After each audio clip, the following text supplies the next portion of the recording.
Teórica 13, genómica.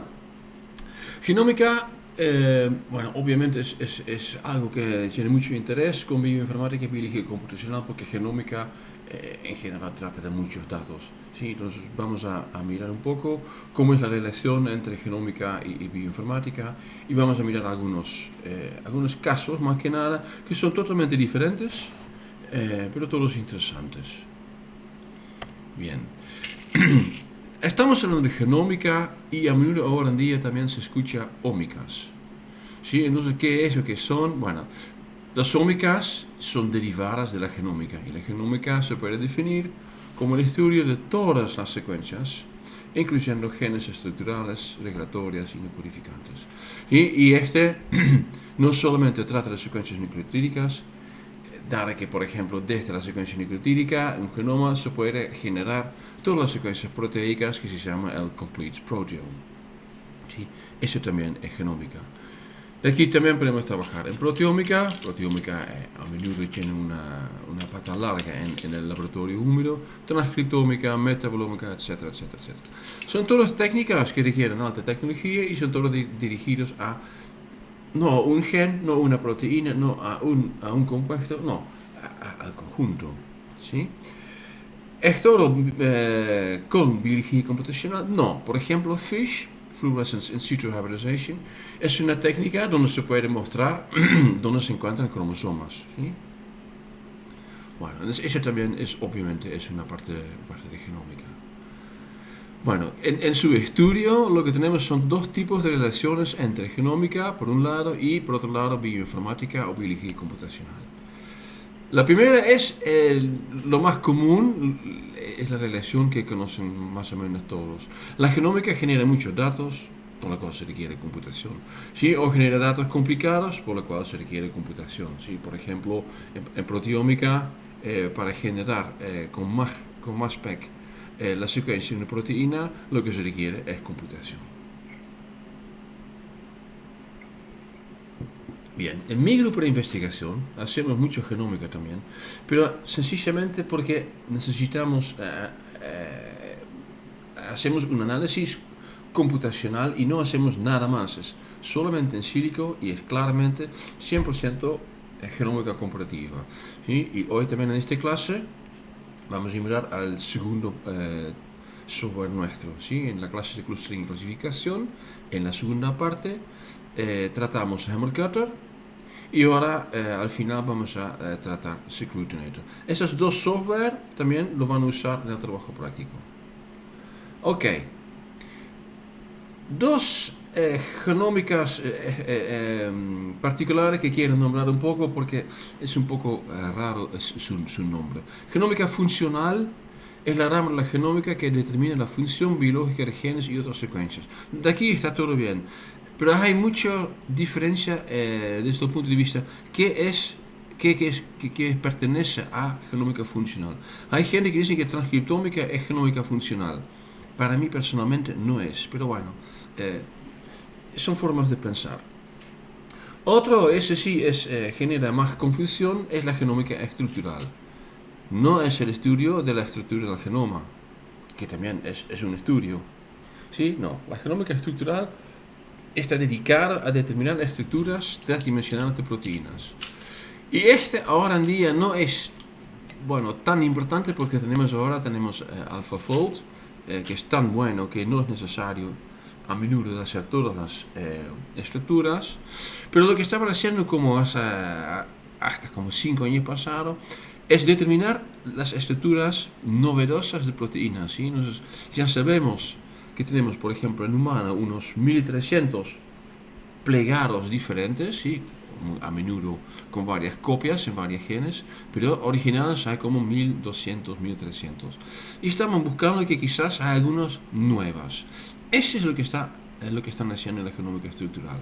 Entonces lo que estaban haciendo es decir, bueno, acá tengo una secuencia, de la cual lo que sé y lo que hago, sí, es una proteína hipotética. No tengo ni idea qué hace, no tiene suficiente similitud a nada conocido.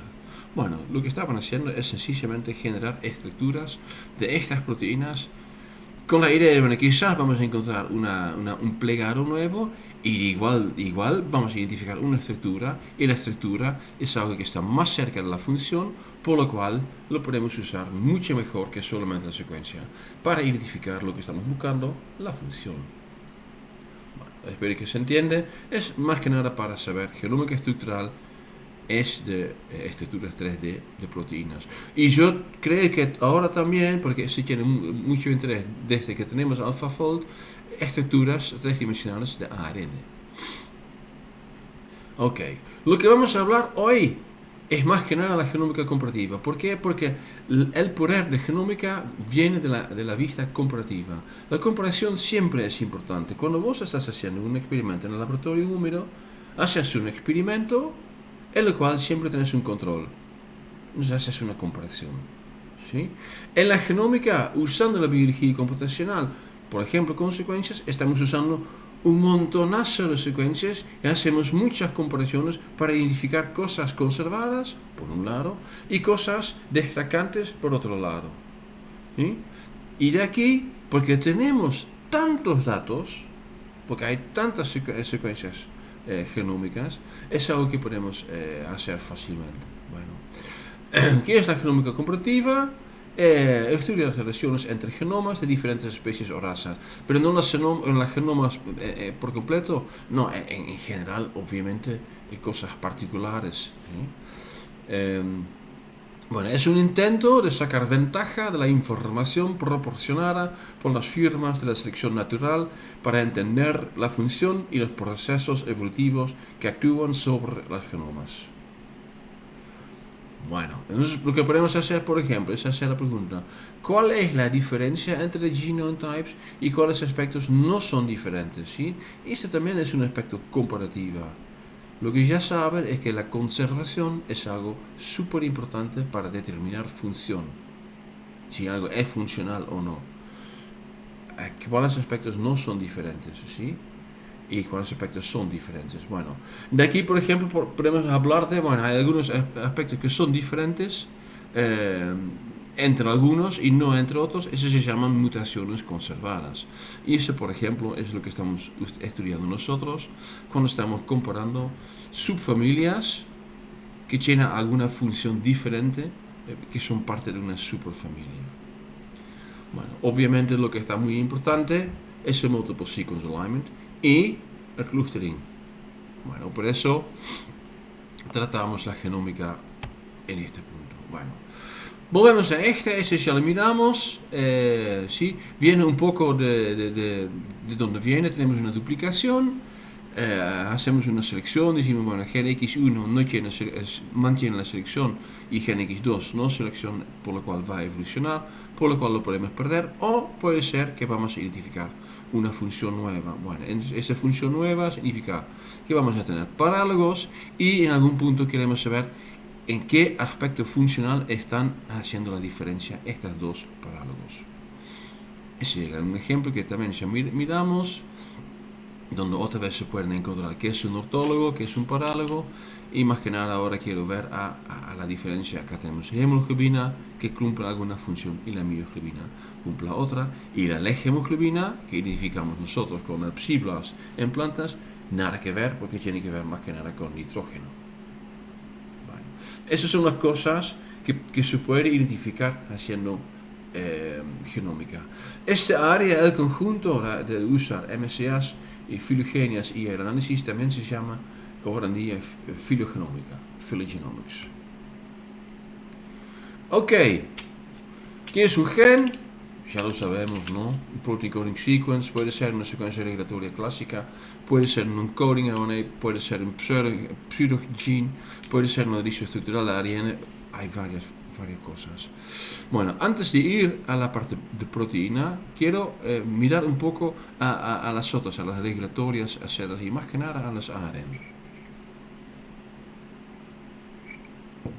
¿Por qué? Bueno, porque otro objetivo que tengo con esta clase es mostrar el poder que tiene la genómica en el sentido de que hay algunas cosas que son muy difíciles de identificar usando análisis en laboratorio húmedo, y son cosas que fácilmente podemos identificar usando genómica.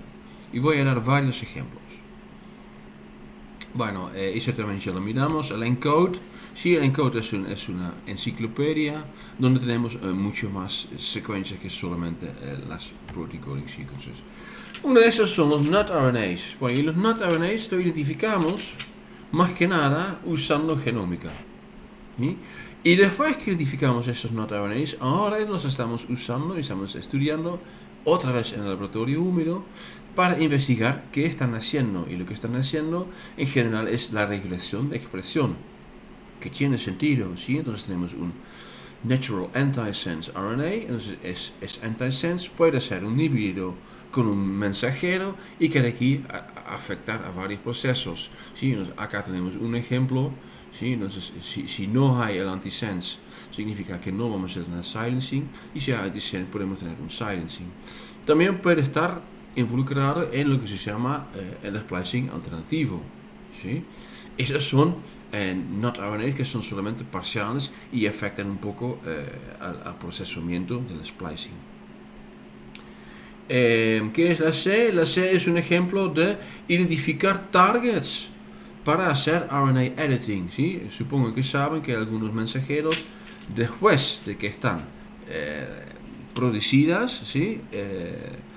También necesitan algunos cambios en su secuencia. Bueno, a menudo se encuentra otra vez regulada por NutRNAs. Supongo que está claro. ¿Sí? Otro. Sí, los NutRNAs de alguna forma, y la verdad es que no me recuerdo exactamente cómo, pero vía metilación y acetilación pueden estar involucrados en lo que se llama el recruitment, ¿sí? de chromatin modeling. Y el chromatin modeling significa, bueno, cuántos histones hay, etcétera, etcétera, etcétera, y que afecta directamente, ¿sí? a los niveles de transcripción y que aquí los niveles de mensajeros. ¿Sí? Entonces, los NutRNAs identificamos inicialmente usando genómica comparativa y ahora en día lo estamos usando más que nada. Bueno, es una rama nueva porque no es estrictamente en biología molecular, por ejemplo, en este paso de Recruitment of Chromatin Modeling. Es más biología molecular que química biológica. Bueno, algo re diferente, alineamiento de genomas completos. Ese es un screenshot de MOVE Genome Alignment Viewer, ¿sí? Que se puede ver acá. Y acá se ve que hay 3 genomas que tenemos alineados. Y cómo funciona lo voy a mostrar un poco en la próxima. Pero lo que se puede ver, ¿sí? Son cosas donde se mantienen, ¿sí? Los mismos bloques altamente similares entre dos. En este caso son cepas de Shigella flexneri. Acá tenemos otra. Y acá, por ejemplo, lo que se tiene es que acá aparentemente hubo un cambio, una recombinación, por lo cual cambió el orden y también, si decimos, bueno, este está todo en el en el plus strain, este ahora está en el negative strain. ¿Sí? Eso es realmente una recombinación diferente. Entonces se puede usar, bueno, justamente para estudiar la estructura del genoma. ¿Cómo funciona? Bueno, es un algoritmo bastante complejo, pero la idea principal es algo parecido como BLAST, ¿sí? Entonces vamos a identificar algunas regiones superconservadas y luego hacemos un alineamiento entre estas regiones, ¿sí? Y el blanco es sencillamente identificar dónde se encuentran los bloques si lo comparamos uno a otro. Si no me equivoco, este año había un ejercicio nuevo en la clase de dotplot que mostraba algo parecido. Sí, es algo como este. Eso es una recompilación de cosas para que sirve. Bueno, obviamente se puede estudiar para identificar recombinación, hotspots de recombinación, etc. Algo que también es importante en la genómica es centinía, que será la conservación del orden génico y la orientación a lo largo del cromosoma. ¿Sí? Eso se puede usar a veces también, por ejemplo, para identificar ortólogos. Supongo que se puede entender cómo funciona. Quizás lo más importante es hacer para filogenia y para identificar transferencia lateral. Acá dos plots, es como un dotplot, ¿sí? Coli con Bacillus y acá tenemos coli con Staphylococcus, creo que es. ¿Sí? Y lo que se ve acá entre coli y Bacillus subtilis hay mucha divergencia. Eso significa que esos son son bichos bastante diferentes, ¿sí? Donde coli es muy similar a Staphylococcus acá. ¿Sí? Y lo que se puede ver, que son por ejemplo estos puntos, puede ser una recombinación, pero también puede ser que sencillamente hay una falta que puede indicar una transferencia lateral. Por lo cual lo podemos usar para generar este tipo de árboles, que es más que nada lo que se llama demostración de que la evolución es reticulada. Ok, bueno, esos eran algunos ejemplos de cosas que podemos usar, varias herramientas, y lo que es importante es que a veces desde la genómica identificamos procesos nuevos que luego podemos estudiar en el laboratorio húmedo.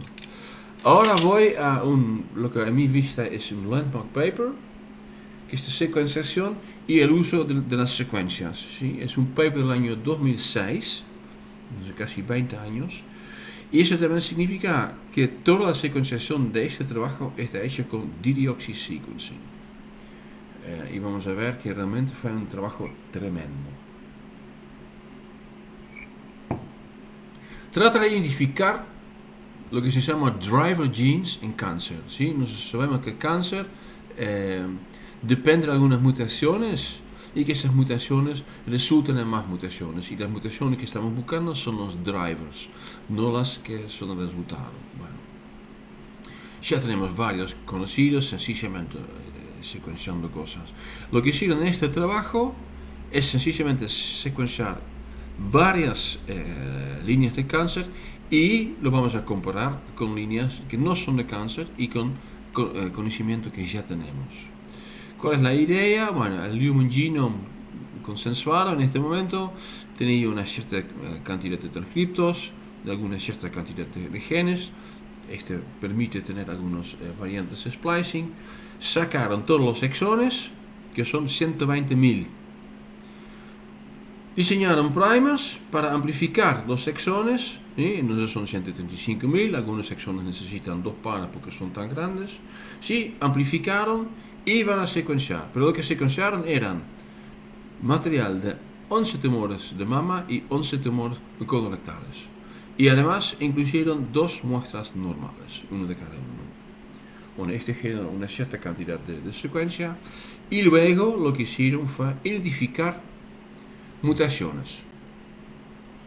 Ok.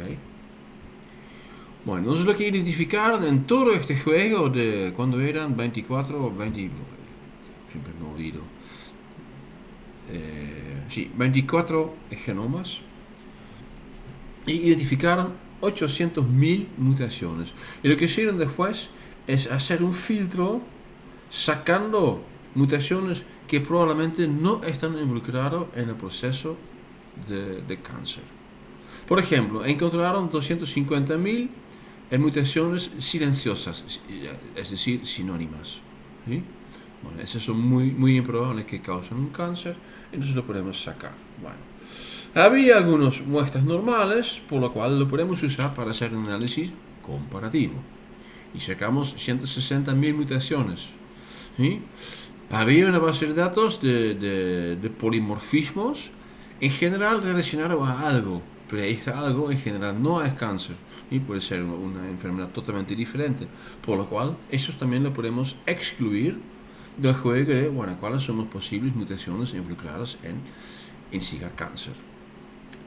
Bueno, se quedaron unos 400.000 y esas 400.000 lo que hicieron fue inspectar visualmente los outputs de D-deoxy sequencing. ¿Sí? Fue hecho obviamente con fluorocromas y con capilares, pero igual este resulta en estas imágenes con los picos, con los 4 colores, y se puede decir, bueno, a veces quizás una mutación que fue seleccionada por la compu que vos no estás de acuerdo. Eso es lo que hicieron. Bueno, espero que entiendan que ese es un trabajo realmente grande. Ok, se quedaron con unos 29.000 mutaciones. Para estar seguro que realmente es así, porque estaba involucrado un PCR, secuenciaron estos de nuevo, ¿sí? Identificaron unos 10.000 mutaciones de lo cual en realidad no son mutaciones, eran más que nada errores en la secuenciación. Con lo cual se quedaron con 20.000 y estos 20.000 lo que hicieron fue secuenciar material del paciente correspondiente, ¿sí? Pero material de otra línea somática, ¿sí? Porque el cáncer es una enfermedad somática y que de aquí la gran mayoría lo podrían excluir. Bueno, se dan cuenta probablemente que ahora, aunque estamos secuenciando de nuevo, no estamos secuenciando tanto. Bueno, último paso, que son pocos, por las dudas, trataba de ADN repetitivo. Bueno, ¿con qué se terminaron en el análisis inicial, que lo llamaron Discovery Screen? Son 1300 mutaciones somáticas, pero lo encontraron en 1150 genes. Y este es ya algo importante. ¿Por qué es importante? Es importante porque eso significa que algunos genes están sobre representados. Lo cual tiene sentido porque si, por ejemplo, tenemos una proteína quinasa que tiene una mutación por lo cual cambia la actitud o no está más funcional, este podría generar un cambio en la homeostasis y podría inducir, por ejemplo, un cáncer. Bueno, entonces es probable que hay varias mutaciones que podrían resultar en el mismo resultado. Seguimos. Bueno, un factor 1.14. Segundo screening, validation screen. Entonces, lo que tienen, ¿sí?, son 1300 mutaciones. De estas mutaciones, entonces son 1300 exones, amplicones, lo iban a secuenciar en 24 muestras adicionales. Otra vez 11, 11, 1 y 1. ¿Sí? Bueno, tic, identificaron varias cosas en más o menos los mismos filtros y con lo cual terminaron con 365 mutaciones en 236 genes. Entonces significa que son mutaciones que identificaron en 2 análisis independientes. ¿Ok? Bien, significa que los demás, quizás también hay algunos que son mutaciones, pero lo que querían saber es un filtro más estricto para estar seguro que hay pocos falsos positivos. Bueno, fíjese la relación, ¿sí? La relación ahora está en 1.54. Entonces, esta es una indicación clara que son realmente importantes.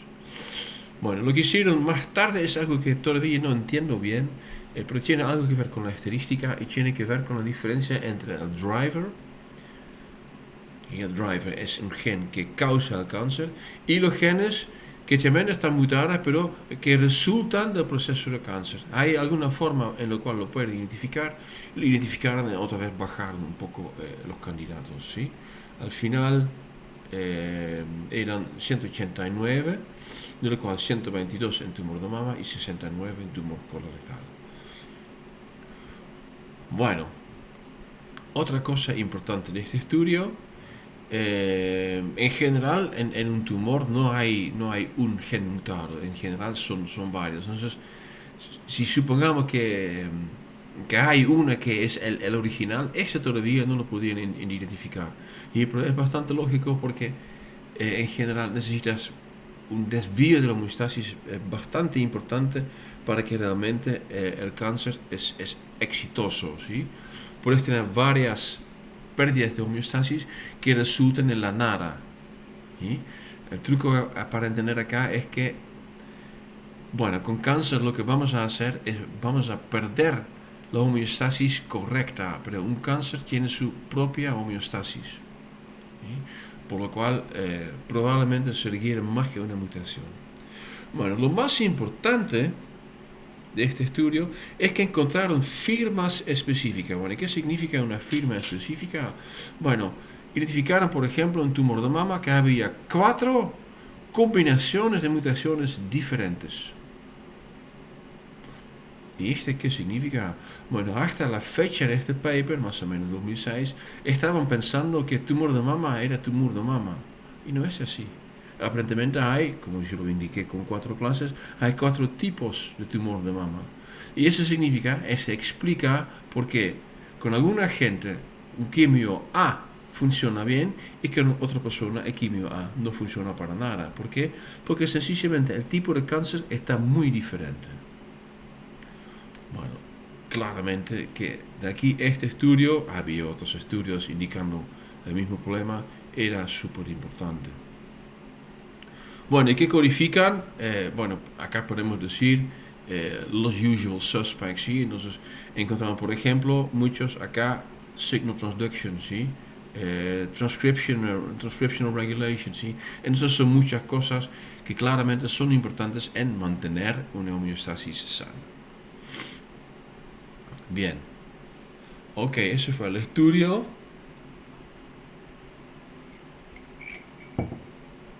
Y espero que entiendan el poder que tiene el aspecto de comparativa usando secuencias. Bueno, por eso el NISH, National Health Service de UK, empezaron, creo, algunos años pasados, de 100,000 Genome Projects. Están secuenciando 100,000 humanos. Ok, bueno, ese ya lo miraron en la segunda parte de la clase de clustering. Ahora lo quiero aproximar desde un punto de vista más genómica. ¿Y por qué eso también es genómico comparativa? Espero que se recuerden, la pregunta que hicieron era, necesito saber cuáles de secuencias de una superfamilia corresponden a Hitchcock proteins y cuáles no. Bueno, eso tenía que ver con clustering, ya lo hablamos. A lo que voy ahora es un poco la filogenia. Acá tenemos la filogenia y lo que se ve, a ver, hay 4 super claros. 2 son los small Hitchcock proteins con 4 subfamilias no descriptas. Entonces, acá podemos hacer la pregunta que son, ¿sí? Dado que son parte de un super claro que por todo lo demás tiene small Hitchcock proteins, probablemente son familias de small Hitchcock proteins todavía no caracterizadas. Nosotros dos claros, no hay small Hitchcock proteins, entonces podría ser otra cosa. Se llevan dos clases diferentes. Una clase se llama sodio-litio, que tenía que ver con algo de estrés de sodio y litio, y otro es transcription factor like, que es una proteína que se une a un factor de transcripción y que de aquí puede regular transcripción. Bueno, entonces acá otra vez hay un ejemplo de, bueno, lo que se puede hacer en el laboratorio es identificar cosas que, por ejemplo, no son redundantes, ¿sí? Y si hay cosas que son redundantes, a menudo nunca las vas a identificar, pero sí lo puedes identificar con un análisis comparativa. ¿Por qué? Porque los identificas como un grupo conservado, por lo cual deberían ser funcional. ¿Qué será la función? Esa es una otra pregunta.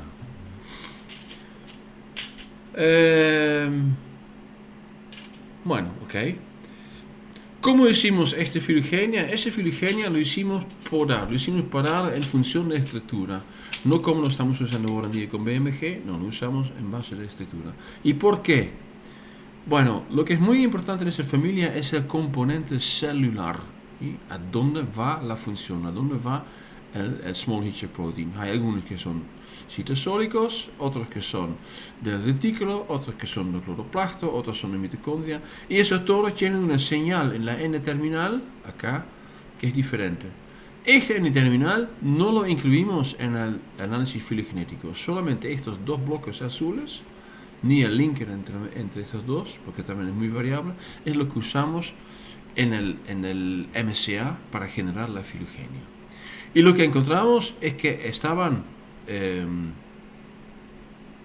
clusterizados perfectamente, ¿sí? Entonces, el grupo de ER basado en este bloque y este bloque, todos tienen una secuencia N-terminal particular, que no lo usamos en la filogenia, pero igual estaba perfectamente clusterizada. Bueno, entonces acá podemos concluir que hay varios grupos que nunca hemos identificado antes. ¿Por qué nunca lo identificamos? En general es por una cuestión de redundancia dentro del grupo. Ok, bueno, ¿qué será otra cosa de la genómica? Bueno, miremos a este con esta línea puntuada, ¿sí? Este es el grupo de small Hitchcock proteins clase citosólico 1, que es la más grande, y tiene muchas secuencias por bicho. Y eso es lo que empezamos a identificar. Bueno, y ahí había un problema. ¿Y cuál era el problema? Bueno, el problema era que nosotros en este momento no tenemos mucha experiencia con este tipo de estudio. ¿Sí? Yo hice mi doctorado con plantas patógenos y no con secuencias. Ahora sí, pero en este momento no.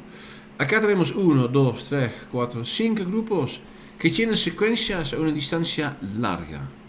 Y no solamente una distancia larga, no, todas las secuencias en el claro también se encuentran a una distancia larga. Y eso es algo que ahora en día se ve perfectamente, que sugiere que son pseudogenes. ¿Cómo lo podemos entender?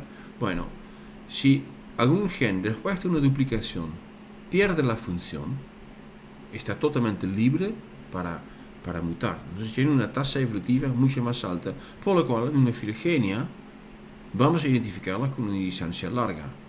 Volvemos al anterior. Eso se puede ver, por ejemplo, también en este grupo. Acá más o menos por ahí está el ancestro común de este grupo de Uncharacterized ACD Proteins. Este es diferente. Ese también se encuentra en una distancia larga, pero lo que se encuentra en una distancia larga ya es la secuencia ancestral de este grupo. Dentro del grupo tenemos alta conservación. Entonces, este grupo probablemente es funcional, este grupo probablemente no es funcional. Bueno, esto no nos damos cuenta en este momento. Igual decimos, bueno, estas secuencias son muy diferentes, por lo cual si vamos a estudiar un poco esta familia, resulta en que en el MCA genera mucho ruido. Y preferimos no incluir esta información, ruidoso. Entonces lo sacamos y lo que hicimos fue incluir otro juego. ¿Y qué juego es? Es un juego de Outgroup. Fiscomitrella Patterson, musgo. ¿Sí? Bueno, hicimos la filogenia de nuevo y resultó en esta filogenia. Y lo que se puede ver acá son 5 grupos. Ese es el Outgroup. Acá tenemos D1, que es el primero de las secuencias de solamente dicotiledonea. Acá tenemos D2, M1, que es de monocotiledonea, y M2. Bueno, lamentablemente, este árbol no era de 100% de evidencia, porque lo que estamos buscando es, queremos saber que había muchos parálogos de citosólico 1 en cada bicho. ¿Cómo evolucionó este? Eso es lo que queremos saber. Y lo que tratamos de mostrar con este análisis es que cuántas copias había ya en el ancestro de mono y dicotiledonea. Y basado en esa figura concluimos que eran 2. Como 2, bueno, D1 y D2, M1 y M2. Significa ya había 2 antes de la bifurcación. Será mejor si todos los grupos que identificamos eran perfectamente monofiléticos. No es así. D1 y M1 son monofiléticos, ¿sí? Tienen un ancestro común exclusivo para ellos. ¿Sí? M2 también puede decir, bueno, tiene un ancestro común, pero D2 no. ¿Sí? D2 tiene un ancestro en común, de lo cual también depende M2. Este probablemente es por un efecto de que no tenemos suficiente señal para realmente hacer suficiente discriminación en la filogenia. ¿Sí? Pero bueno, fue aceptado con ningún problema porque el agrupamiento era tan claro que estaban totalmente de acuerdo. Entonces, con este análisis mostramos que antes de la bifurcación en mono y dicotiledonea ya había 2 copias de Cytosolic 1 Small Hitcher Protein. 2. Y eso es lo que pasa en realidad. Acá, supongo que se puede leer más o menos, Glycine Max. Son todos de Glycine Max y son todos citosólica 1. Entonces lo que se muestra acá es que no es que hay 2, no, hay un montonazo. Y lo que también muestran es que están evolucionando en conjunto. O también lo que se puede decir, concertado. ¿Sí? Entonces, aunque es un proceso obviamente de duplicaciones, no podemos decir que realmente hay redundancia y diversificación funcional. Van de la mano, están evolucionando, según más o menos con la misma señal evolutiva. Bueno, ¿cómo lo podemos explicar? Bueno, la explicación típica, eso se encuentra en varios estudios, es que hay un constraint a nivel de ADN. Bueno, es decir, lo que pasa en este modelo de Concerted Evolution es que todos estos genes, ¿sí?, se encuentran en el mismo locus. Y este locus tiene un hotspot de recombinación. Significa que está recombinando mucho. Y no solamente recombinando, porque la recombinación también viene con duplicación. Y una duplicación puede resultar en la pérdida de uno. Entonces tenemos copia 1 y copia 3. Hay una recombinación porque son muy similares, ¿sí? ¿Sí? Y resulta en conjunto con el mecanismo de reparación que, por ejemplo, copia 1 está copiado sobre copia 3. Por lo cual, copia 3 ahora va a tener exactamente la misma secuencia que copia 1. Y es de aquí que se mantiene más o menos la misma secuencia en todas las copias en el mismo locus. ¿Sí? Hay varios ejemplos de este y nosotros inicialmente estamos pensando, bueno, aparentemente pasa lo mismo. Miramos los códigos de las secuencias y en muchos casos puedes ver el número de la cromosoma y sencillamente estas secuencias de Glycine Max y también en otras especies tenían su localidad, su ubicación en otra cromosoma, por lo cual la explicación del single locus y la recombinación no es válido. Entonces lo que necesitamos es otra explicación. Bueno, si no es a nivel de ARN, lo buscamos a nivel de proteína. Bueno, lo que pasa es que la función de small hitch proteins se encuentra, no es una chaperona está involucrado en optimizar el plegamiento de proteínas desde el ribosoma. No, small hitch proteins son chaperone-like. ¿Y qué hacen? Bueno, en condiciones de estrés, lo que pasa es que también, si el estrés es suficientemente alta, vamos a tener un problema con la estabilidad de las proteínas. Se pueden desplegar. Y ahí entran los chaperone-likes que se unen a estas proteínas a bajas condiciones de estrés y se mantienen, están estabilizando, ¿sí?, el plegar de estas proteínas. Bueno, eso es lo que hacen los small hitch proteins. ¿Y cómo lo hacen? Lo hacen probablemente en lo que se llama un dímero. Lo que encontraron varias veces son estructuras de homodímeros. Pero lo que también identificaron, aunque pocos, eran heterodímeros. Ahí está el truco, creo yo, y eso es lo que pusimos en el paper como hipótesis, es que la heterodimerización de los small hitch proteins clase citosólica 1 resulta en que se mantiene la secuencia. Eso es para entendernos. Acá tengo, sí, monómero 1, ahí viene el monómero 2. Y para hacer un dímero, tiene que hacer un cierto contacto. Estos puntos de contacto, ¿sí?, los puntos de mis dedos que hacen el contacto, deberían estar de aquí bajo un structural constraint. Pero si estamos hablando de un heterodímero, acá tengo el mismo monómero que antes, ahora viene otro monómero, ¿sí?, otra copia. Los puntos de contacto deberían ser iguales. Entonces los puntos de contacto están bajo el mismo constraint, por lo cual están evolucionando en concierto. Y esa será la explicación que pusimos nosotros, que este proceso en cada planta es un poco diferente y resulta en una enorme cantidad de heterodímeros diferentes que cada uno puede tener su clase de proteínas para proteger. Entonces amplía tremendamente la cantidad de small hitch proteins, de complejos funcionales. Bueno, esas también son cosas que son difíciles de identificar usando wet lab research. Lo que deberías hacer, por ejemplo, es co-cristalizarlos, ¿sí? Bueno, ahora que lo sabemos, podemos generar experimentos en laboratorio como yeast-to-hybrid o usando FRET, ¿sí?, para identificar cuáles son los monómeros que a veces se acercan. Bueno, son todos los trucos que están usando en general cuando trata de interacción proteína-proteína. Bien, bueno, este resultó en Hammer Cutter, que ya lo hablamos en la última vez, pero ahora quiero seguir con otra cosa. Ok, entonces lo que vamos a hacer en el trabajo práctico, y lo que están haciendo mucha gente, es usar las secuencias para hacer la aplicación de genómica comparativa. Y, perdón, estamos ahora en la era postgenómica. Hay tantas secuencias que realmente es impresionante.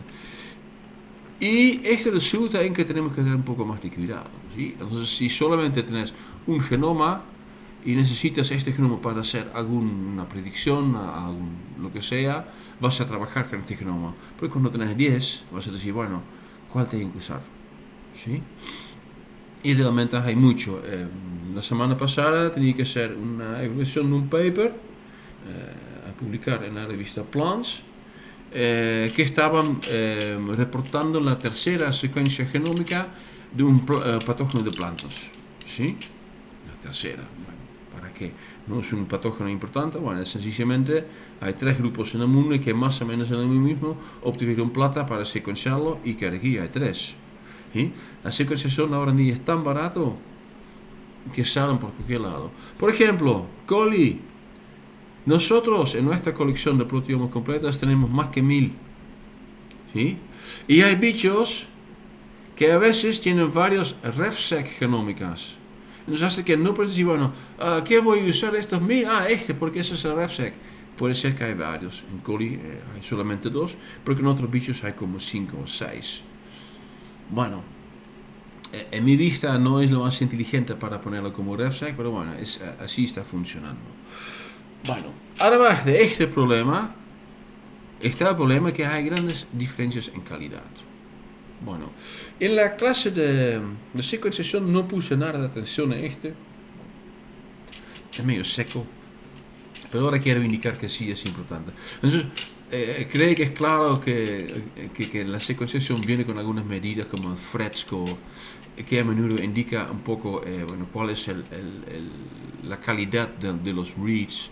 Hay varias medidas que son bastante secas, pero lo que es importante, obviamente, es lo que se llama genome completeness. Inicialmente lo estaban haciendo mirando un poco, por ejemplo, bueno, este bicho tiene 18 cromosomas, entonces lo que debería tener al final son 18 secuencias contiguas.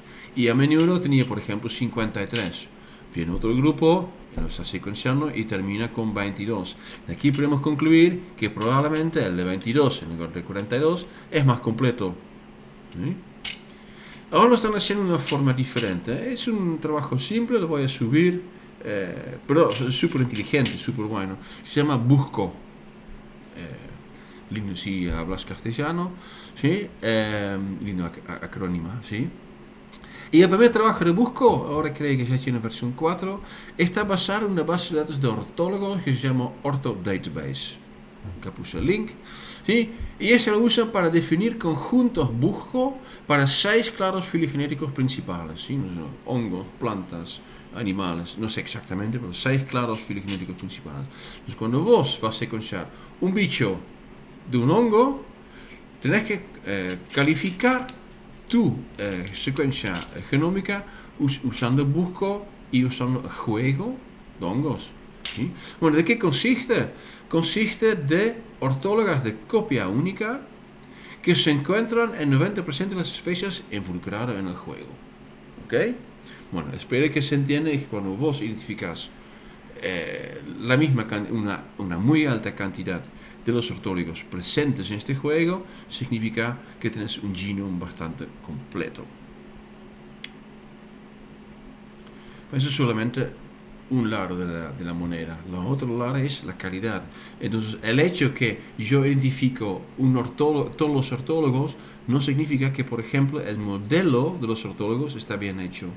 Y sabemos que a menudo en la Gene Prediction tenemos varios problemas. Bueno, nosotros el año pasado publicamos un paper en Genome Biology que se llama Scrutinator, que es algo que vamos a usar también en el trabajo práctico. ¿Qué es Scrutinator? Es un software para hacer un escrutinio y luego vamos a remover, ¿sí? de secuencias, de superfamilias, con la idea de eliminar secuencias no funcionales.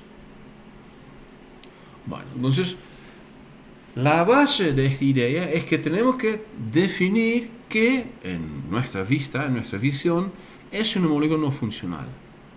Bueno, y eso lo aproximamos identificando primeramente 2 tipos Y el primer tipo viene un poco de problemas bioinformáticos y el otro es algo que es más estructural.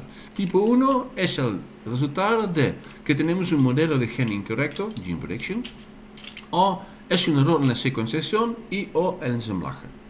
Y entonces esos son errores por lo cual vamos a tener una secuencia que no es funcional basada en problemas técnicos. Y el otro es, por ejemplo, un pseudogen. Un pseudogen tiene algún problema, pero es súper similar, igual no es funcional. Bueno, tratamos de generar varios módulos para que podamos identificar estos tipos de errores. Bueno, modelo de gen incorrecto. Hay varios tipos de secuencias que pueden salir de este. Los típicos son la falta de una N-terminal. Sencillamente el modelo está usando otro ATG. Puede ser que tenemos un problema en el C-terminal, hay un problema por el cual identificamos antes ya un stop. ¿Sí? O, por ejemplo, tiene un inserto. Bueno, supongamos que tenemos una secuencia que tiene intrones y el intrón no fue correctamente detectado. Bueno, si vamos a poner entonces esta secuencia va a tener, con respecto a otras secuencias, un inserto. Y eso se puede detectar en un alineamiento múltiple. Por otro lado, puede ser que hay un intrón que no está detectado. No, perdón, hay una secuencia exónica y igual el gene prediction dice que es un intrón, por lo cual lo saca, por lo cual vamos a tener, si lo miramos en el MCA, vamos a tener un hueco largo.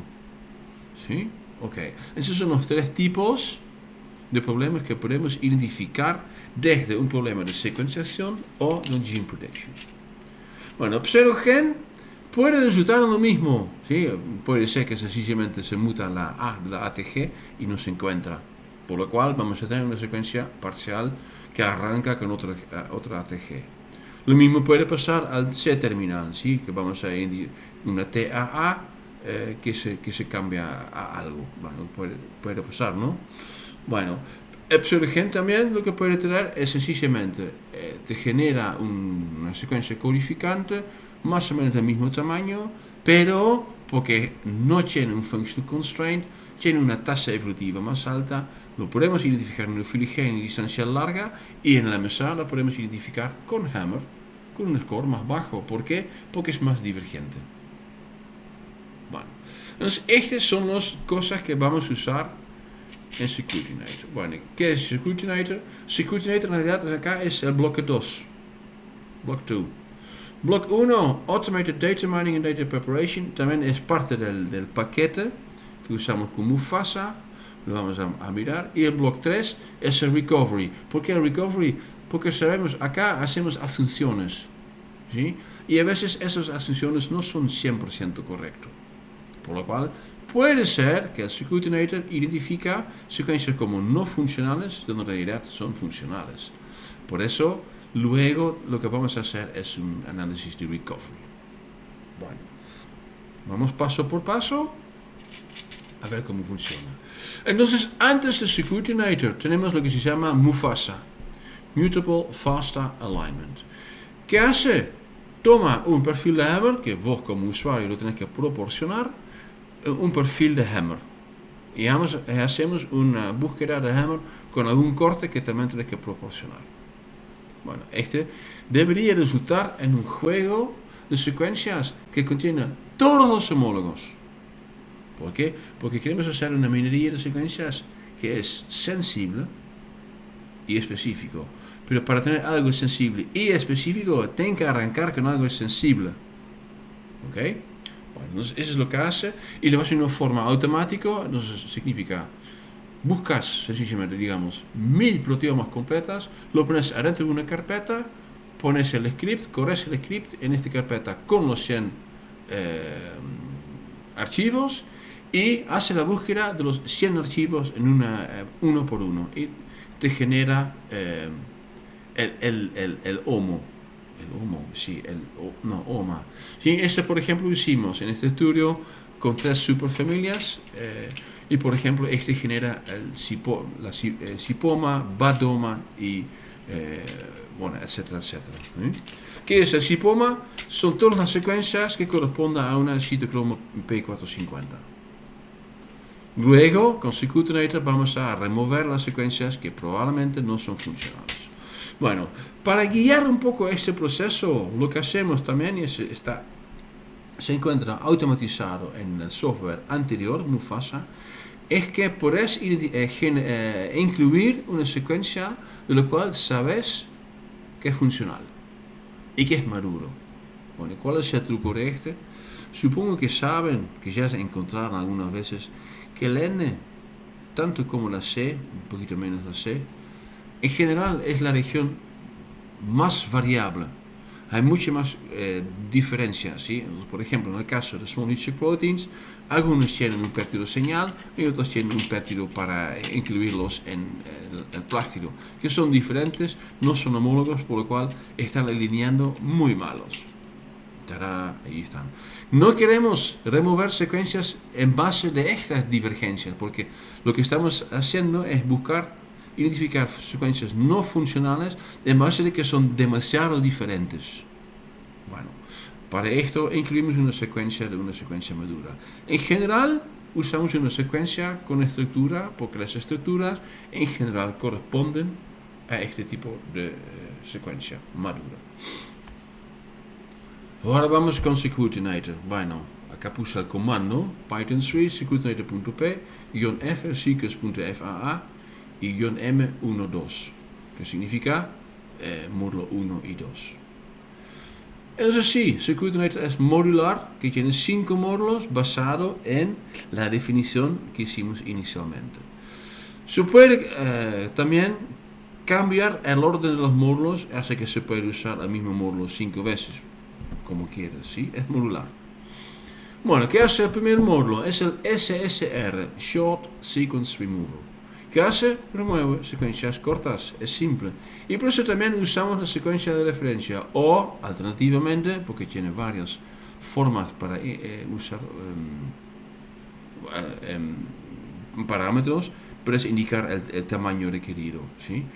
Lo que saca por defecto es 65% de la referencia. Si hay una secuencia que tiene 66% del tamaño, se mantiene. Si tiene 64.9, se saca. ¿Ok? Bueno, este es el módulo más importante, porque la gran mayoría de las secuencias no funcionales son parciales. Módulo 2, Non-Homologous Hits Removal. Acá está puesto nuestra mouse acá, Non-Homologous Hits Removal. Remueve secuencias que nosotros llamamos outlier. Eso lo hace por defecto usando Q3 y Q1. Bueno, aquí son Q3 y Q1. Hacemos un intermezzo y vamos un poco a matemática. Si eso está basado, eso es una medida estadística no paramétrica. ¿Qué significa no paramétrica? No paramétrica es un ensayo que puedes usar si tus datos no muestran una distribución normal. ¿Qué es una distribución normal? Buscarlo en Wikipedia, tiene que corresponder a algunas reglas y se puede ensayar. Y en realidad, ¿por qué estamos aplicando Porque ya sabemos que tenemos outliers. Y si tienes outliers, es muy probable que tu juego no muestre una distribución normal, porque hay cosas raras. Bueno, ¿cómo funciona el ensayo? Tiene que ver con lo que se llama interquartile range. Es toda una parte de la matemática, de la estadística. Y por ejemplo, acá tenemos el bloque que se llama IQR, Interquartile Range. Ese es el rango que tiene el 50% de los datos en el medio. ¿Sí? Entonces, eso se puede entender, bueno, si tus datos se encuentran en este bloque, está con todos los otros datos no outlier. Los outliers se encuentran afuera. ¿Dónde se encuentran? Bueno, los outliers son Q1. ¿Y Q1 qué es? Q1 es... Hay dos Q1, perdón, pero funciona así. Ese es el Q1, ese es el Q3. Y el Q1 también se define como Q1 menos 1.5 IQR. Que es IQR es esta distancia, ¿sí? Entonces, menos 1.5 una vez hasta acá, y 50% de esta hasta acá. Entonces, todas las secuencias que se encuentran a la izquierda de este, con un score más bajo, se van. Que tienen un score más alto, también se van. ¿A qué corresponde alto? Bueno, por ejemplo, podría tener una secuencia duplicada. Una medida no paramétrica. Hay otra regla para hacerlo completo que se llama el Sigma Rule of Thumb, y ese corresponde al mediano, más o menos una cierta cantidad de desvío. Puede ser 2, 2.5. Por ejemplo, 2.35 corresponde a PS de 0.05. Este solamente deberías aplicar si tu juego muestra una distribución normal. Ok, entonces sacamos secuencias duplicadas que tienen un score alto y muy malas, por lo cual podemos decir que podrían ser pseudogenes. ¿Ok?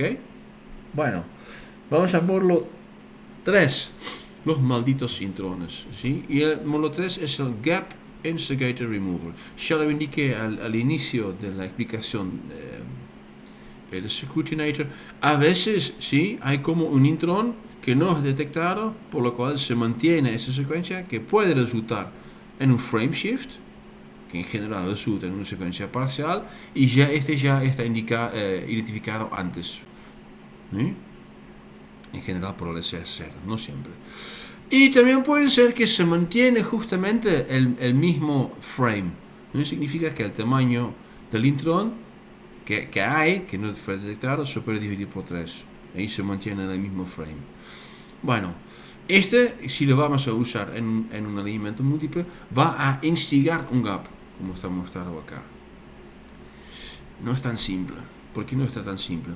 Imagínense que acá hay secuencia, y si por ejemplo acá hay un triptofano, ¿sí? Y que acá la última en general es una tirosina, ¿sí? Que es similar pero diferente. Pero hay algunas secuencias que tienen triptofano. Bueno, prefieren el triptofano acá, porque acá hay un triptofano. Entonces el proceso de alineamiento va a alinear este último acá, por lo cual no es exactamente una columna gap. Wow. ¿Sí? Entonces, a veces sencillamente hay una región que al lado de esa secuencia que tiene solamente gap, no solamente, casi solamente gap. Por eso nosotros, por defecto, decimos, bueno, una columna gap es una columna que muestra 90% o más de gap. Por defecto, si lo quieres hacer más stringente, usas 80, 85. Ok. Luego secuencias que sigan gaps en forma 1 por 1. Eso significa que tarda. ¿Sí? A veces significa que tenemos que excluir secuencia por secuencia como 50 veces. ¿Cómo funciona? Funciona con iteraciones. Entonces, tenemos una MCA, sacamos una secuencia, alineamos de nuevo. Sacamos una secuencia, alineamos de nuevo. Por defecto, lo hacemos con Maft-Hinsi. Toma su tiempo. Bueno, al final muestro este gráfico que es parte del output de Scrutinator, y se puede ver que hay dos líneas. Este azul es el típico, y acá se puede mostrar, pusimos el corta a 30, que tiene que ver obviamente con el tamaño más o menos mínimo del intron, ¿sí? Y se puede ver que no hay más gaps, regiones de gap más grandes que 30, pero hay algunos que muestran esta línea. ¿Y qué es esta línea? Bueno, a veces justamente pasa que no solamente que hay algunas,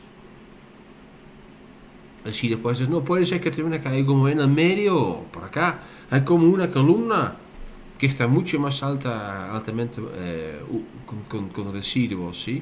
Por lo cual este gap está separado en dos.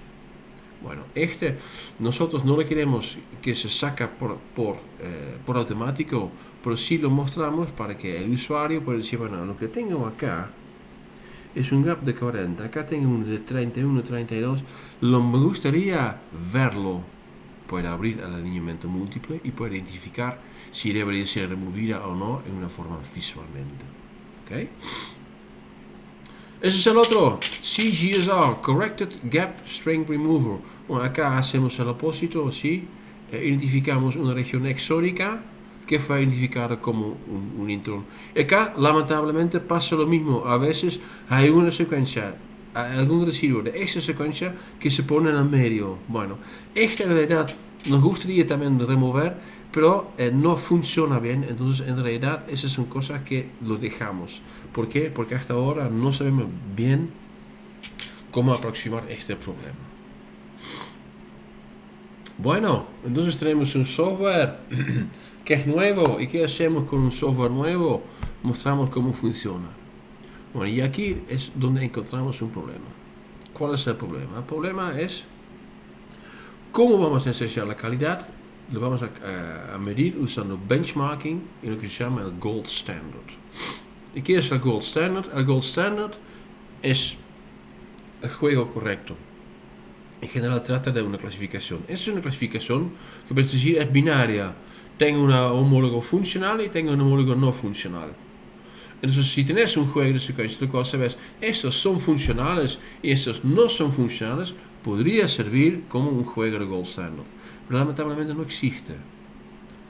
Explico por qué. Bueno, de muchas subfamilias no conocemos la función. Entonces sí, podemos decir, bueno, acá tengo un conjunto de secuencias de lo cual yo sé cuáles son, que son funcionales, sí, pero hay algunas funcionales de lo cual no sabemos si son funcionales. ¿Se entiende? No podemos medir la actividad, ¿por qué? Porque no conocemos la actividad. Difícil. Por otro lado, y eso es peor, es realmente imposible que un homólogo no es funcional. No puedes mostrar algo que no existe. ¿Sí? Por lo cual, podemos decir, bueno, esos son funcionales, esos son probablemente no funcionales, pero bueno, no sabemos. Ok, entonces el Gold Standard no existe. ¿Qué hacemos? Bueno, usamos el Gold Standard igual, pero lo llamamos ahora Silver Standard. ¿Cuál es el Silver Standard? SwissProt, ¿sí? Porque es el juego de secuencias con mejor nivel de curación. Ok, 2. Esa es la otra aproximación para medir la performance, la calidad. Vamos a comparar análisis de 3 superfamilias, citocromo P450, BAT y UDP glicosilitransferasa, usando 15 proteomas completas. Y aquí también había alguna idea interesante. Bueno, acá está muestra el árbol de los bichos incluidos con sus códigos. Los códigos los vas a encontrar acá también. ¿Y qué es lo que tenemos acá? La superfamilia BAT, la superfamilia citocromo P450 y la UDP glicosilitransferasa. Empezamos con el Silver Standard, donde se encuentra ahí SwissProt, y ese SwissProt C significa SwissProt curado. ¿Y qué significa este? Dentro de SwissProt hay 5 clases de evidencia. Clase 1, que es la mejor, es que tiene evidencia proteica. Clase 2 es que tiene evidencia de transcriptoma. 3, 4 y 5 en realidad es basada en homología o en basada de evidencia peor, que no son muy confiables. De aquí podemos decir, bueno, la SPC, la curada, es el Silver Standard y la bronce es la SwissProt común. Ok. Bueno, lo que se ve es que en realidad, porque acá tenemos indicada la cantidad de homólogos, que casi no se detecta ni ninguno de los módulos. Sí, sigue más o menos igual. Por lo cual podemos decir, bueno, el Silver Standard no funcionó y realmente muestra que por lo menos no saca secuencias funcionales. Que no dice nada todavía sobre lo que es no funcional. Bueno, complicado, ¿no? Ahora vamos a la comparación de los 15 proteomas. ¿Por qué 15 proteomas? Porque las proteomas completas siempre muestran otro nivel de calidad. Pero, si tenemos un proteoma de buena calidad, debería resultar en más o menos el mismo comportamiento si estamos mirando a BAT, a SHIP y a UGT. Y eso es lo que se ve perfectamente en este análisis. Por ejemplo, Arabidopsis. Arabidopsis es de muy buena calidad porque Arabidopsis es el modelo dentro de plantas. Por lo cual casi no se saca ni una secuencia. Fantástico en los 3 casos. Vamos a otro. Por ejemplo, acá, MTR, Medicago truncatula. ¿Sí? Lo que se saca más que nada es en la parte ¿sí? De SSR. Entre input y SSR hay una enorme caída, ¿sí? ¿Qué caída hay más? Hay una caída entre GIR y CGSR, pero entre CGSR y PR no hay, ¿sí? En los tres casos, también para vitis, etcétera, etcétera. Entonces, los patrones también son bastante estables. Esto significa, y ahí está puesto, que el performance es consistente.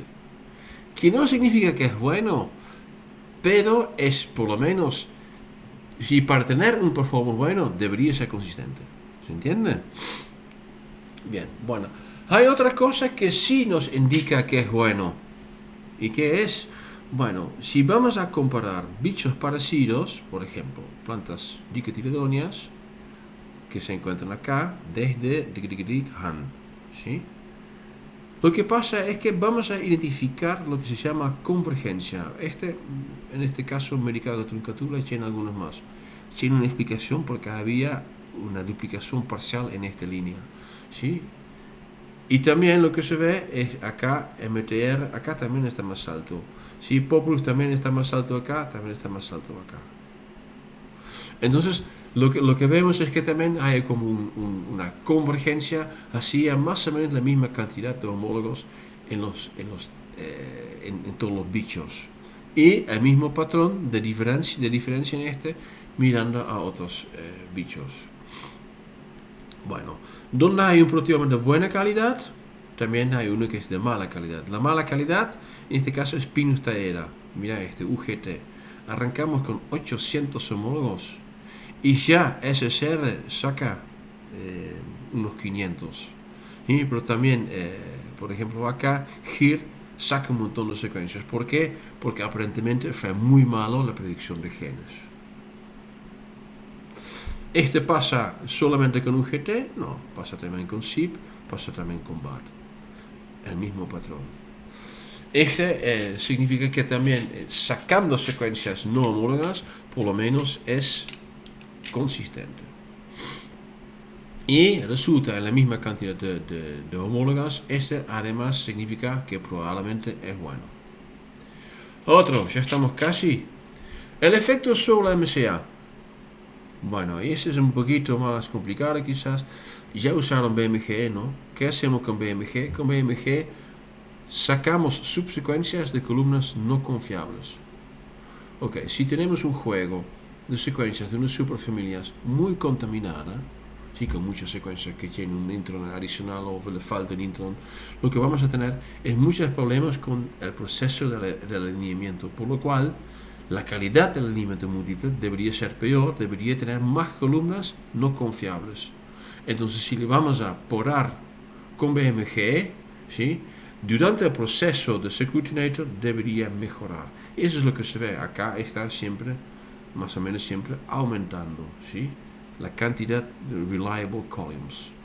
Y acá también miramos al mismo, que hay una convergencia, ¿sí? Entonces sigue más o menos al mismo tamaño, ¿sí? Bueno, acá se ve que está más grande y eso es porque este bicho tiene muy pocas homólogas, por lo cual el alineamiento múltiple es realmente de otro nivel, ¿sí? Bueno, último, espero que se entienda. En realidad es mirando al MCA. Acá vamos a mirar un poco al procedimiento del MCA, porque esta era nuestra hipótesis.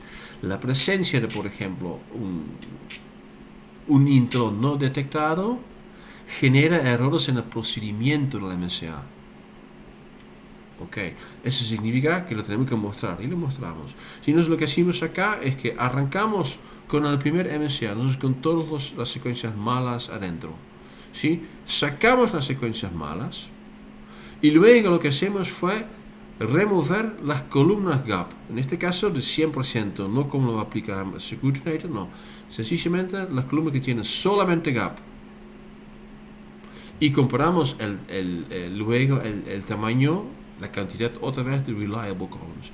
Y ese también se puede ver acá, ese es el output, ¿sí? Entonces el MCA después de Security-Nator, y lo que se muestra es que tiene más columnas confiables que el pseudo, que es el inicial. Por lo cual mostramos que también la presencia de algunas secuencias no funcionales resulta en que el MCA, el proceso del MCA está peor. Otro que tenemos acá, bueno, ese es un análisis donde vamos a mirar un poco al comportamiento de los varios módulos. ¿Sí? Una pregunta que se puede decir, bueno, supongamos que no quiero usar SSR, ¿podemos igual sacar las secuencias? Sí, se puede. Fácil. ¿Cómo? De CGSR, ¿sí? Porque si son cortos, significa en general que falta algo al N o al C terminal, CGSR lo va a detectar y eso se ve acá. ¿Sí? Entonces, SSR es 1. Entonces, en este 4, 2, 3, 5, este arranca con módulo 4, que es CGSR. Entonces, CGSR directamente encuentra todas las secuencias que normalmente identificados por SSR, más que normalmente están identificadas por CGSR. ¿Sí? Bien. Otras cosas, ¿sí? Ese es un control de cutoff, del paso más difícil, los outliers, que funcionó bien. Y acá lo que se puede ver, por ejemplo, acá hay esta línea, acá hay una secuencia que normalmente se saca por GIR, y en 4, 2, 3, 5, porque CGSR es primero, se saca por CGSR. Y ese tiene sentido, ese probablemente es un pseudogen. ¿Por qué el pseudogen? Probablemente va a tener estos problemas, va a tener un intron que se pierde y un intron que se detecta. ¿Sí? Bueno, entonces eso es lo que muestra este. Pero muestra otra cosa. ¿Sí? Vamos a mirar, por ejemplo, primero a BAT y luego a UGT. Es importante también mirar al BAT con el ojo de que vamos a mirar una cosa más. Acá tenemos BAT. Acá en este ciclamen, ¿sí? Lo que se encuentra son las secuencias aceptadas. Aceptada. ¿Sí? Y todos los demás se saca. Y lo que tenemos acá, esto en azul, es PIFAM, con cortes diferentes, expect value. ¿Sí? Y cuando estamos comparando PIFAM con 1E-50, que es bien estricto, lo que se ve es que es muy parecido. ¿Sí? Este corresponde a este. Entonces, es súper parecido. Entonces, acá parece decir, bueno, no sirve Security-Nator, es muy complicado. Sencillamente ampliamos un poco el corte y ya está. Bueno, este depende mucho de la familia, ¿sí? Porque más que nada en UGT es un desastre, ¿sí? Acá, si ponemos una medida stringente, 1E-50, se saca casi todas las secuencias. Casi no se puede ver, pero hay una varita chiquitita de ciclamen. Son 23 secuencias. Igual, este 23 incluye uno que es un parcial. Entonces, aunque PIFAM muy estricto detecta algunos, sigue siendo con algún falso positivo. Bueno, este muestra que Security-Nator obviamente hace mucho mejor trabajo que PIFAM. ¿Y por qué? Porque es mucho más fino. Está mirando realmente a detalles de la secuencia en lugar de sencillamente tener un score. ¿Ok? Último. Bueno. Ahí está. Bueno. También podemos pensar en el clustering. ¿Sí? ¿Qué pasa con el clustering? Y ahora estoy hablando de Hammer Cutter. Empezamos, por ejemplo, con las secuencias parciales. ¿Qué problemas van a tener las secuencias parciales? Las secuencias parciales van a tener, porque son parciales, un score menor con Hammer, por lo cual interfieren con la regla de 100% PIR. Se encuentran en algún claro. ¿Por qué? Porque corresponden a este claro, pero son parciales, van a tener un score más bajo, entonces rompen totalmente el clustering, y eso es lo que se ve. Ese es el input, ¿sí? Entonces tiene un montón de secuencias parciales, y una vez que sacamos las secuencias parciales, ya mejora mucho, ¿sí? Acá con los colores son grupos, son clústeres identificados, y en negro son secuencias que no se puede clusterizar, donde la regla es mínimamente 4. Es casi nada clasificado. Entonces de aquí podemos decir, bueno, este conjunto es un desastre. Ese es otro ejemplo que es un pseudogen. Tasa evolutiva más alta se encuentra a una distancia más larga.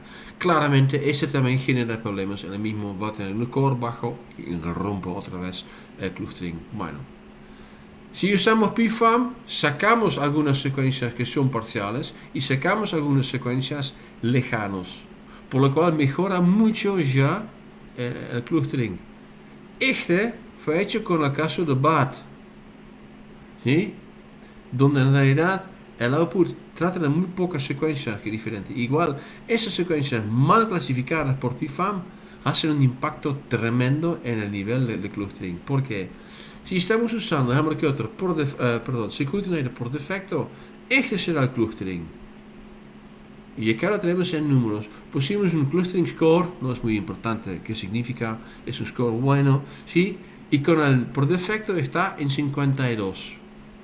Y si estamos usando, por ejemplo, PFAM, en su mejor tiene un score de 10. Bueno, otro detalle acá son los outlier removers. Los outlier removers son mucho más difíciles de explicar en términos biológicos. ¿Sí? En matemáticos es simple, bueno, es un Q1, Q3, ¿sí? Pero ¿qué tenemos que usar? No sabemos bien. En este lo que usamos es la regla de thumb, ¿sí? Y lo usamos con 2 y lo usamos con 2.35. Y ese obviamente tiene un impacto, ¿sí? Entonces si vamos a usar alfa 2 y alfa 5 y alfa 5, resulta en que vamos a tener un score de clustering más alto. Este no necesariamente significa que está mejor, ¿sí? ¿Por qué? Porque si tenemos una búsqueda más específica, significa que vamos a excluir quizás algunas secuencias funcionales, pero aunque son funcionales, igual molestan un poco en el clustering. Y eso tiene que ver con qué es lo que preferís. No tener ni un falso y tener muchos falsos negativos, o preferís tener algunos falsos positivos y no tener falsos negativos.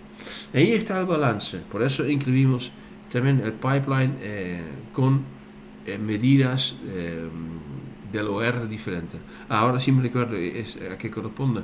Alfa 2 tiene sigma de 2 desvíos, que es más estricto, y en 5 es OPR. El último módulo por defecto también es un outlier removal. Por todo lo demás es igual a NHHR. Aquí podemos entonces mirar que realmente el Circuitonator hace un buen trabajo. Bueno, de aquí lo usamos mucho. ¿Es perfecto? No es nada perfecto. El Recovery Analysis, y eso es algo que es sorprendentemente simple. ¿Por qué es simple? Porque terminas con un juego que es bueno. ¿Sí? Terminas con un juego que se puede alinear bien. ¿Y por qué se puede alinear bien? Ahora, uno por uno, puedes, por ejemplo, hacer un muffed add. Y si tienes una secuencia diferente, pero no tan diferente, quizás puedes decir, bueno, ahora sí, yo sé mejor por qué lo podría excluir, ¿sí? Bueno, entonces identificamos algunos falsos positivos, pero poco. Más que nada pusimos mucha atención al juego de Swiftbrot. ¿Sí? Swiftbrot curado debería ser perfecto. No es perfecto. Si estamos pensando en Swiftbrot curado nivel 2, son transcriptos. Pero no significó que el transcripto es completo. Entonces había algunas secuencias sencillamente parciales, por lo cual Securitonator lo saqué correctamente, ¿sí? Y de aquí fue un Silver Standard, y podemos decir, bueno, aunque es un Silver Standard, identificó correctamente todos los falsos. Había algunos, pero pocos. Pero por otro lado, lo que también identificamos es un ejemplo interesante. En el análisis de UDP glucosyltransferasa, la familia glucosyltransferasa 28, que es familia de la UGT, pero la UGT es una superfamilia y la GT28 es otra superfamilia. Esas dos superfamilias también están adicionadas. Este viene del hecho que siempre es jerárquico. Y lo que queremos tener son las UGT, no la GT28. Bueno, eso lo podemos identificar con algunas secuencias que identificamos con el perfil de PFAM, pero en general Security Nederland nos puede sacar. También identificamos una familia taxon específica. ¿Sí? Entonces no me recuerdo de qué superfamilia era, pero aparentemente son algunos particulares que solamente identificamos en solanales. ¿Sí? Bueno, eso nos muestra que también el Security Network está funcionando al borde de la zona de detección, al borde. Entonces ahí estamos identificando algunos falsos positivos o falsos negativos. Es una cuestión de elegir. De aquí también es muy importante identificar cuál será el mejor método para aplicar al outlier removal. Y se termina, ¿sí? Bueno, espero que entiendan que Security Network realmente es una herramienta que bien se aplica en la genómica comparativa. Necesitamos generar un juego de secuencias para hacer genómica comparativa, pero también el procedimiento está totalmente basado en genómica comparativa. Bueno, espero que de aquí identifican cuál es el poder de la genómica comparativa. Listo, hasta la próxima.